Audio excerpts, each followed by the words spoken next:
So Patrick, what is this hum I hear? Sounds great, doesn't it? So just listen for a second, right? Just listen. It's the sound of money. It's the sound of electricity. An entire substation that's built for, I'd call that about a 10 megawatt mining facility over there. Yeah. At Core Scientific here out in Marble, North Carolina. Yeah.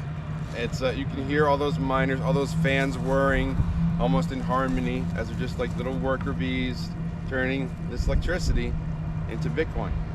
It's been a while since I've been to like a good mining facility that had, you know, a lot of miners running, and when you get like over 5,000 miners going, you can't even have a conversation close to it. I mean, that's why we're doing a video so far. Yeah. You couldn't hear us if we were anywhere close to the miners. So one of the most important things about miners is power and being close to a central location for power. As you can hear, we're really close by, and right behind us is this giant electrical structure, which Patrick knows a little bit about because I think he had one when he used to mine. This is a substation. So Patrick, tell us a little bit more about why you need this and why it's important to be so close. So substations are a critical part when you consider the infrastructure in mining, because if you don't have enough power, there's only one way to get it, and it's directly getting it from a substation nearby. So every foot that you have to spend running wire and cable costs money.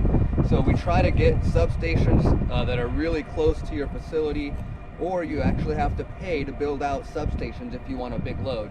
So for example, if you're going to add a 100 megawatt facility, you're not going to be able to do it on the current power grid, so they end up building something like this so that it can supply the power, and then you have power contracts for 30 years or so saying that you're going to spend X number of dollars on power consistently.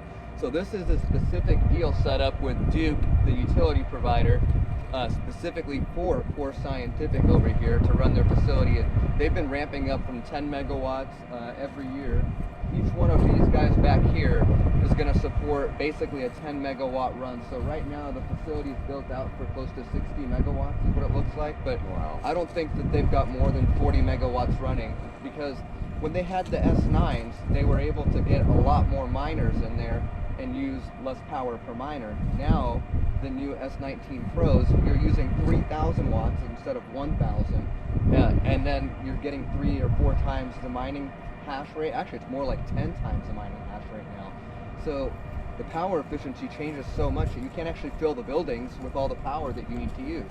I'm laughing, buddy, because I understood every word of what you just said, but I know that 90% of the people have no idea what we're talking about. Sorry, that's why my smile our was there. job is to explain complicated stuff like that, but you know your numbers, he knows what he's talking about, he knows how to figure all this stuff out and know whether it's profitable or not.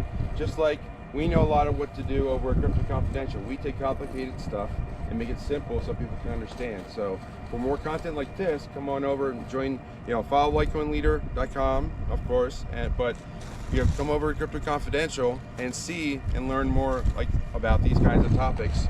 So for all that said, I'm going to close the drill in the bureau, say follow leader. I'll see you next time. Take care. There you go. There's